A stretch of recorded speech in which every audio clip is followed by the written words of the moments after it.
Hello friends, welcome to Aryan classes. Aryan ક્લાસીસમાં તમારા બધાનું હાર્દિક સ્વાગત કરું છું. વિદ્યાર્થીઓ, આપણે ચેપ્ટર 3 અનુમાનના નિયમો ભણી રહ્યા છે. એમાં આપણો દાખલા નંબર 4 મનોરથના 3 પોઈન્ટનો દાખલા નંબર 4 બહુ લોંગ છે ને એમાં 40 દાખલા આપેલા છે. આજે આપણે દાખલા નંબર 18 ઉપર પહોંચ્યા છીએ અને બીજા બાકીના જે 40 દાખલા છે એમાંથી મતલબ 18મા નંબરનો દાખલો છે. બાકીના બધા જ દાખલા ધીરે ધીરે એક સ્ટેપ બાય સ્ટેપ આપણે અપલોડ કરતા જઈશું. તમે તમારી જરૂરિયાત પ્રમાણે તમને જે દાખલા નથી આવડતા એકવાર જોઈ લેજો. બીજું, કોઈ વિદ્યાર્થી નવો છે અને આ વિડીયો જોવે છે તો એમને મારે એટલું કહેવાનું કે તમે વિદ્યાર્થીઓ જો તમને અનુમાનના નિયમો અને તેના રૂપો ના આવડતા હોય તો પહેલાં એ વિડીયો જઈને જોઈ લો. અનુમાનના નિયમો અને તેના રૂપો પહેલાં કડકડાકર તૈયાર કરી નાખો અને પછી તમે આ રૂપલક્ષી સાબિતીનો વિડીયો જોજો. કારણ કે તમને જો અનુમાનના નિયમો નહીં આવડતા હોય, રૂપો નહીં આવડતા હોય તો દાખલામાં કશું ખબર પડશે નહીં. પછી તમને એવું લાગશે કે બેને શું સમજાવ્યું કંઈ ખબર પડી નહીં. એટલે હું તમને ગેરંટી સાથે કહું છું કે જો રૂપો નહીં આવડતા હોય તો તમને વિડીયોમાં કંઈ ખબર નહીં પડે.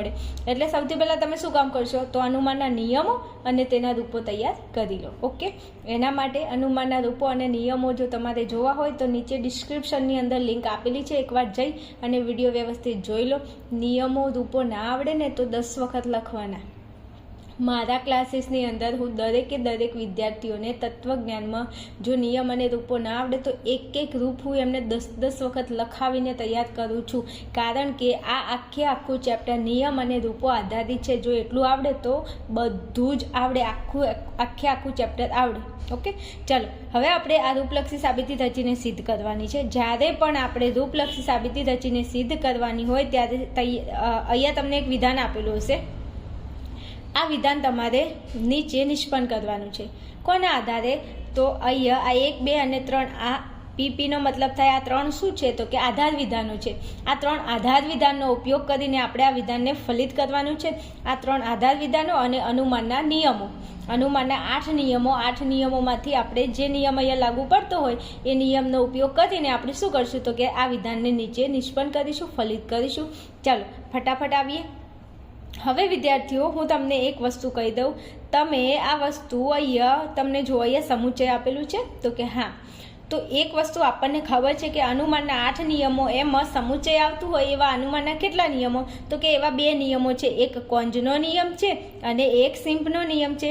તો હું તમને એટલું કહીશ કે જ્યારે આપણા ફલિત વિધાનની અંદર જો સમુચ્ચય આપેલું હોય તો તમે 1000% તમે કોંજનો નિયમ અને તેનું રૂપ અહીંયા આપણે ઉપયોગ કરવાનું થાય. મતલબ કે કોંજનો નિયમ ઉપયોગ કરવાનો થાય. રેડી? આ તમે છે ને તમારા મગજની અંદર ફિટ કરી નાખો. શું? તો કે જ્યારે આપણે જે વિધાન નિષ્પન્ન કરવાનું હોય એમાં સમુચ્ચય આપેલું હોય તો એ સમુચ્ચયની અંદર નિયમ કયો લાગુ પડશે તો કે કોંજનો નિયમ. અને કોંજનું રૂપ શું થાય તો કે પી ક્યુ. તેથી પી સમુચ્ચયને ક્યુ.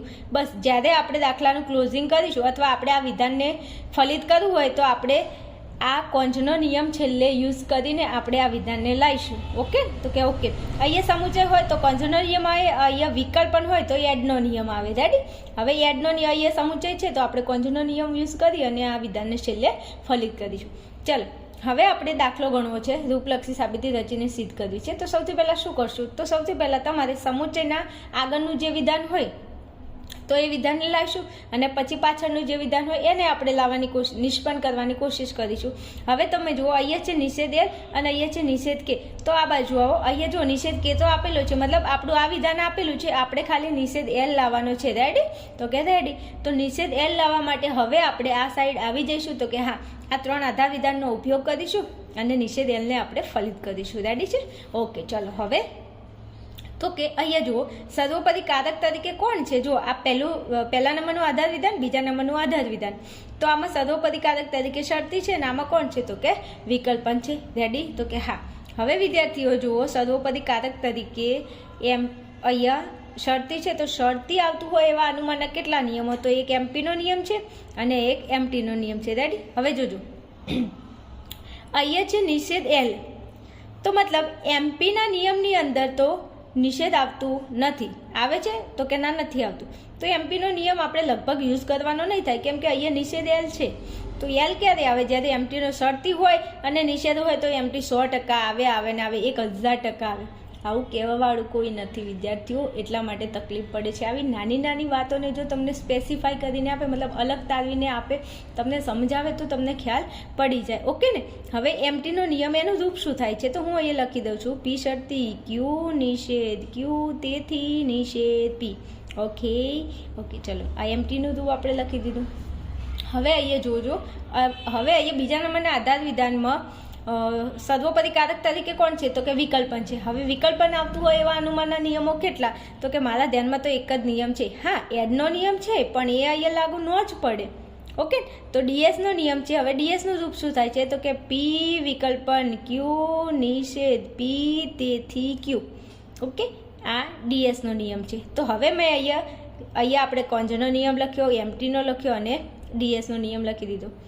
1, 2 અને 3. એ અનુમાનના તો 8 નિયમો છે, અહીંયા તો 3 જ લખ્યા છે. તો 3 અહીંયા ઉપયોગમાં આવે છે તો 3 લખ્યા છે. બાકીના ક્યાં ગયા? બાકીના ફરવા ગયા છે. હાલ મોસમ સારું છે ને, હા વરસાદની સિઝન છે એટલે બધા ફરવા ગયા છે. એ ફરીને આવે એટલે એમનો વારો ના 3ને આપણે ફરવા મોકલી દઈશું. ઓકે, ચાલો હવે શું કરશું તો કંઈ નહીં, બસ આપણી જોડે માળખું બંધાઈ ગયું છે. હવે બસ એનો ઉપયોગ કરવાનો છે. ઓકે આવો અહીંયા. ચાલો હવે આપણે જરૂર છે નિષેધ એલની. એક જ મિનિટ. હા, આપણે જરૂર છે નિષેધ એલની. તો નિષેધ એલ અહીંયા છે. તો એલ લાવવા માટે આપણે બહુ જ મથામણ કરવી પડશે વિદ્યાર્થીઓ. એમને આપણો એલ આવશે નહીં. તો શું કરીશું તો સૌથી પહેલાં જો એલ અહીંયા છે, અહીંયા વિકલ્પન છે. તો કે હા, તો વિકલ્પન હોય તો ડીએસનો નિયમ આપણે લાગુ કરશું. પણ ડીએસનો નિયમ જો લાગુ કરવો હોય તો નીચે આપણું જે વિધાન હોવું જોઈએ. કયું વિધાન હોવું જોઈએ? જે વિધાન. કેમ તો જો આ ડીએસનો નિયમ છે. આમાં પી એટલે આપણું જે વિધાન, વિકલ્પન એટલે વિકલ્પન, ક્યુ એટલે આપણું આખું વિધાન. આપણે નિષેધ એલની જરૂર છે તો મતલબ કે આ વિધાનને આપણે નીચે નિષ્પન્ન કરવું પડે.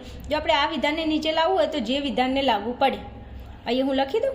જો પી એટલે આપણો જે, વિકલ્પન એટલે વિકલ્પન, ક્યુ એટલે આપણું કે, વિકલ્પન નિષેધ એલ. ઓકે, હવે જોજો નિષેધ પી. તો પીમાં કોણ છે તો પીમાં જે છે.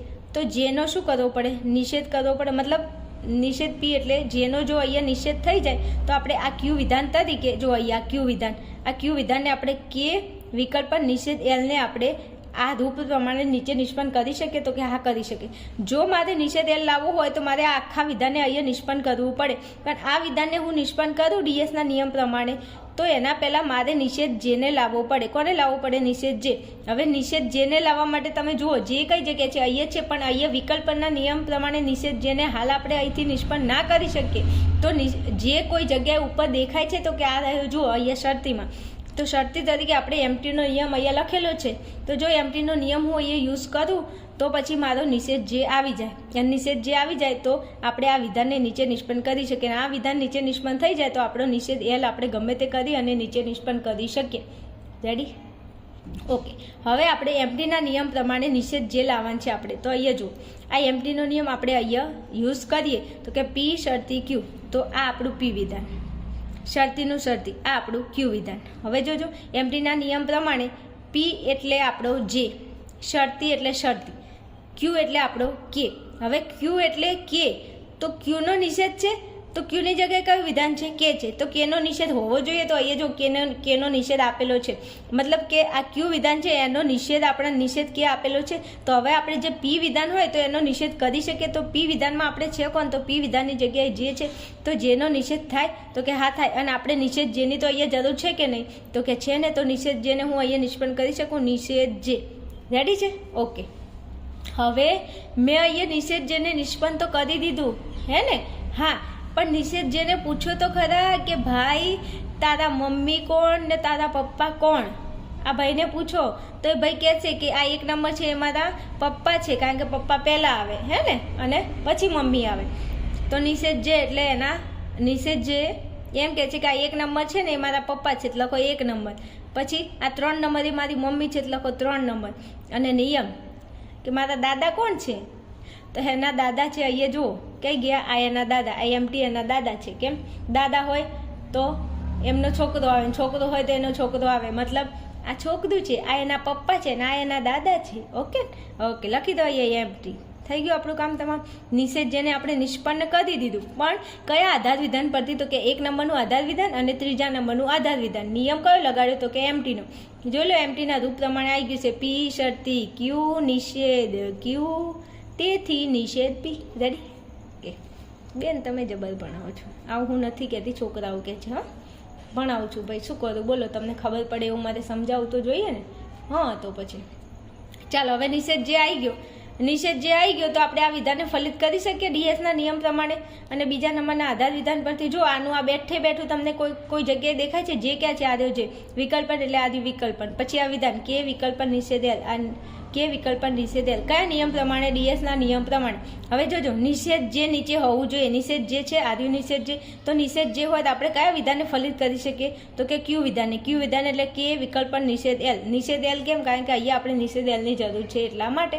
તો હવે અહીંયા હું કે વિકલ્પન નિષેધ એલ આ વિધાનને અહીંયા હું ફલિત કરી શકું? તો કે 100% કયા નિયમના આધારે? તો કે ડીએસના નિયમના આધારે. કેવી રીતે? તો કે પી એટલે આપણો જે, વિકલ્પન એટલે વિકલ્પન, ક્યુ એટલે આપણું આખું વિધાન. પછી પી વિધાનનો નિષેધ. પી વિધાનમાં કોણ છે? જે. તો જેનો નિષેધ અહીંયા છે ચોથા નંબરમાં? હા છે. તો જો પી વિધાન એટલે જે વિધાનનો નિષેધ હોય તો ક્યુ વિધાનને આપણે શું કરીએ? ફલિત. તો ક્યુ વિધાનમાં કયું વિધાન છે? કે વિકલ્પન નિષેધ એલ. તો કે વિકલ્પન નિષેધ એલને આપણે ફલિત કરી. તો કે હા કર્યું. આ તો બહુ ઇઝી છે, બધું ઇઝી છે. નિયમો અને રૂપો તૈયાર કરી લો પહેલાં. ઓકે, પૂછો ને મમ્મી કોણ, પપ્પા કોણ? પૂછો તો કહેશે મારા પપ્પા એટલે 2 નંબર, મારી મમ્મી એટલે 4 નંબર, ને મારા દાદા એટલે ડીએસ. કયા દાદા? ડીએસ દાદા. ઓકે દીધું. પૂછો ક્યાંથી આવ્યું? બીજા નંબરનું આધાર વિધાન, ચોથા નંબરનું આધાર વિધાન અને નિયમ અનુમાનો ડીએસનો નિયમ. આવી ગયું? ઓકે, ચલો હવે છઠ્ઠા નંબરમાં આવો. કેમ છઠ્ઠા નંબરે જવું પડ્યું? તો નિષેધ એલ એકલું જોઈએ છે, આ તો હજુ ભેગું છે. નિષેધ એલ આપણે એકલું જોઈએ કે નહીં? તો કે હા જોઈએ.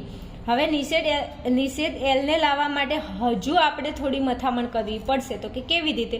તો જો નિષેધ એલ છે, એની સામે એની આગળ સર્વોપરી કારક કોણ છે? તો કે વિકલ્પન. હવે વિકલ્પન આવતો હોય એવો અનુમાનનો નિયમ કયો? તો કે ડીએસનો નિયમ, જે મેં અહીંયા લખ્યો છે.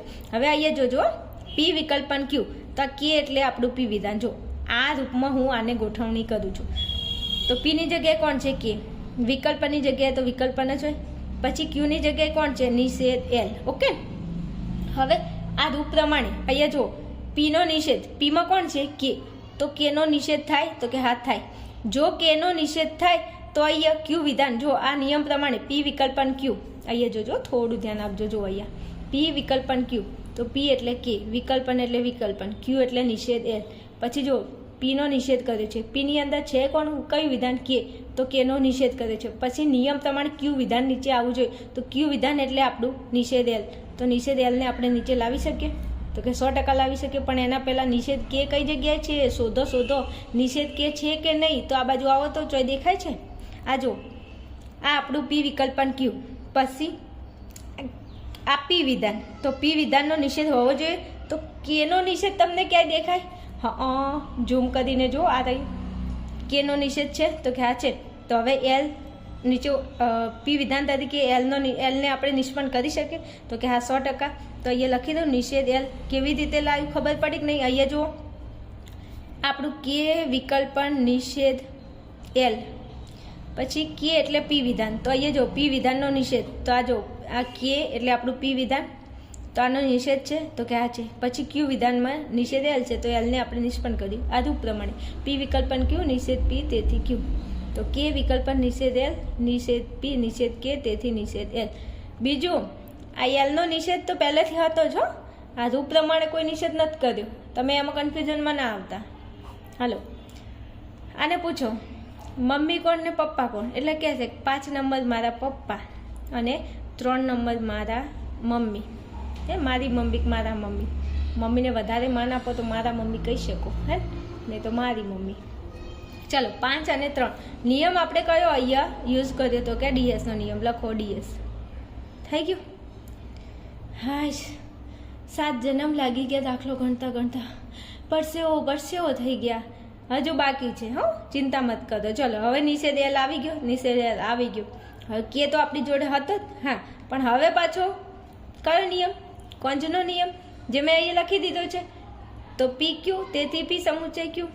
ચલો આવો અહીંયા 7 નંબરમાં શું કરશું તો કે આપણે નિષેધ એલ સમુચય નિષેધ કે નું ભેગું કરવું પડશે ને આ નિયમ પ્રમાણે પી સમુચય ક્યુ તો પી એટલે આપણું નિષેધ એલ તો લખો પહેલા કોણ છે નિષેધ એલ છે અહીંયા જો નિષેધ એલ છે તો નિષેધ એલ આ નિષેધ એલ સમુચયનું સમુચય પછી નિષેધ કે તો નિષેધ કે ક્યાં છે આ નિષેધ કે આવી ગયો આપણું ચલો હવે આ નિષેધ એલ ક્યાં છે 6ઠા નંબરે નિષેધ કે ક્યાં છે 3જા નંબરે લખો 3 નંબર નિયમ આપણે કયો અહીંયા યુઝ કર્યો છે તો કંચનો નિયમ કનો નિયમ કંચનો નિયમ આ ના ખબર પડી હોય ફરી સમજાવજો અહીંયા જોજો આ નિષેધ એલ એટલે આપણું પી વિધાન પછી અહીંયા જો સમુચય સમુચયનું સમુચય નિષેધ કે એટલે આપણું ક્યુ વિધાન હવે આ પી વિધાન ઉપર હશે છે કે નહીં આ રહ્યું પી વિધાન છે હા પી વિધાન પછી જો નિષેધ ક્યુ એટલે આપણું આ નિષેધ ક્યુ બીજું એક વસ્તુ ધ્યાન રાખવાનું અહીંયા નિષેધ કે પહેલાં છે એટલે 3 નંબર પહેલાં લખું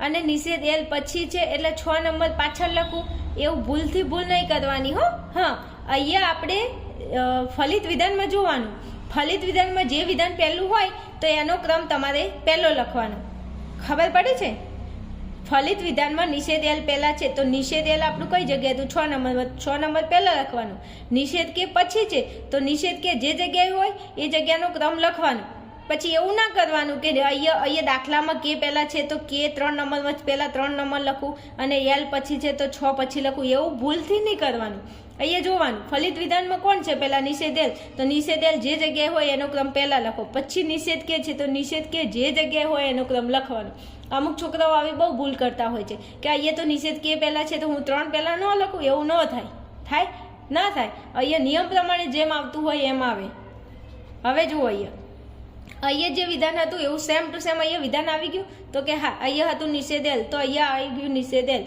સમુચય છે તો સમુચય નિષેધ કે તો નિષેધ કે થઈ ગયું અહીંયા જે વિધાન હોય એવું વિધાન સેમ ટુ સેમ અહીંયા આવે તો તમારો જવાબ સાચો નહીં તો તમારો જવાબ ખોટો પછી મને ના કહેતા કેમ ખોટું પડ્યું તમે ક્યાંક ભૂલ કરી હશે ચલો દાખલામાં આપણો જવાબ આવી ગયો છે ના આવડે તો એકવાર વિડીયોને ફરી રિવાઇઝ કરીને જોઈ લેવું લગભગ એવું બને તો નહીં હું તમને સમજાવું ખબર ના પડે પણ તો પણ ના ખબર પડી હોય તો એના પાછળ એક મોટું કારણ જવાબદાર હશે કે અનુમાનના નિયમો અને રૂપો જો રૂપો અને નિયમો આવડે તો આ બધું આવડે ઓકે ચલો આટલે આપણો દાખલો રાખું છું દાખલાનો જવાબ આવી ગયો છે હવે આપણે દાખલા નંબર 19 ઉપર જવાના છીએ જે લગભગ મારા ખ્યાલથી બહુ લોંગ દાખલો છે આમ હાર્ડ નથી દાખલો પણ દાખલો લોંગ છે ઓકે ચલો આવો ફટાફટ આપણે દાખલા નંબર 19માં સોલ્યુશન કરી નાખીએ